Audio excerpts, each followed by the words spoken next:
es la presencia de dos enfermedades al mismo tiempo. Se trata regularmente o se trata de dos enfermedades que pertenecen al área de la salud mental. La condición es que una de ellas sea las enfermedades comunes para la salud mental, ya sea esquizofrenia, sea depresión, sea ansiedad, sea trastorno afectivo bipolar, y la aparición de consumo de sustancias psicoactivas para estas personas que presentan la enfermedad.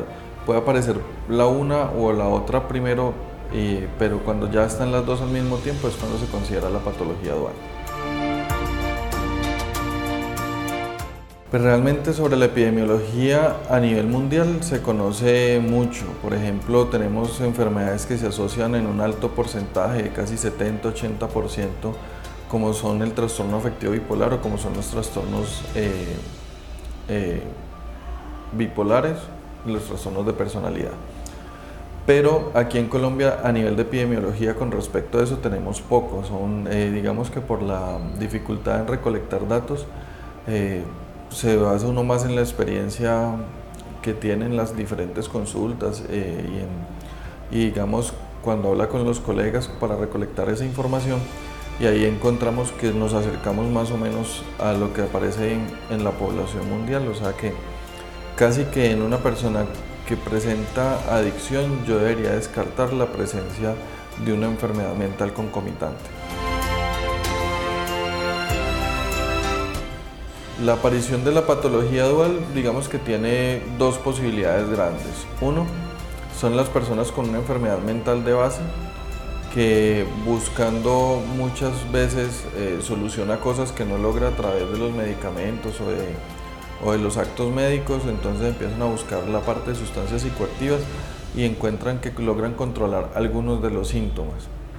La otra forma es cuando una persona empieza a consumir sustancias y derivado del consumo de sustancias empiezan a aparecer síntomas de enfermedad mental. Por ejemplo, cuando consumen alcohol y con el paso del tiempo empiezan a desarrollar síntomas de ansiedad, o con el consumo de cocaína que con el paso del tiempo empiezan a desarrollar síntomas depresivos.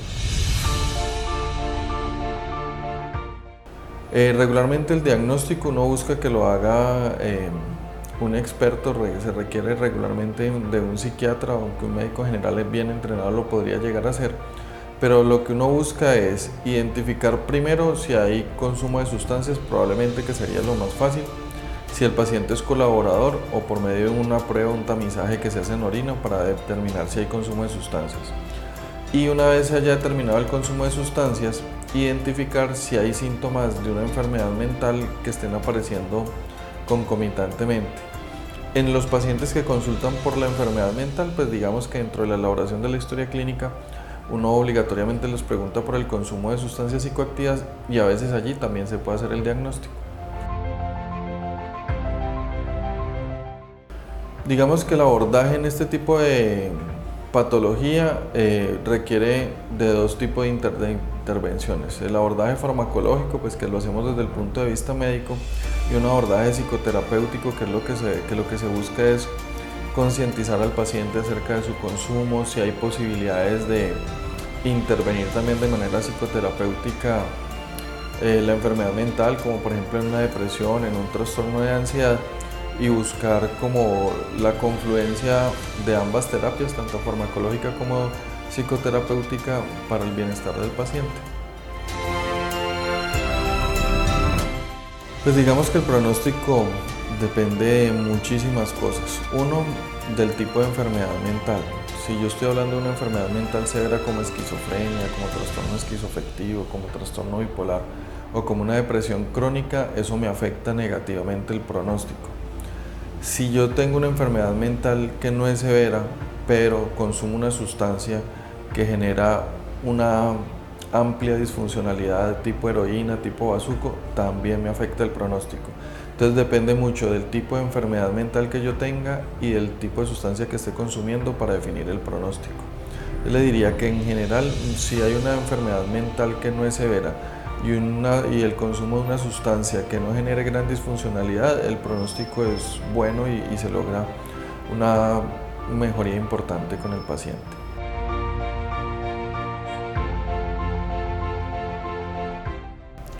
Pues yo les diría que primero estar alertas, que muchas veces por estar precisamente en atención primaria no se indaga o sobre síntomas de enfermedad mental o sobre consumo de sustancias.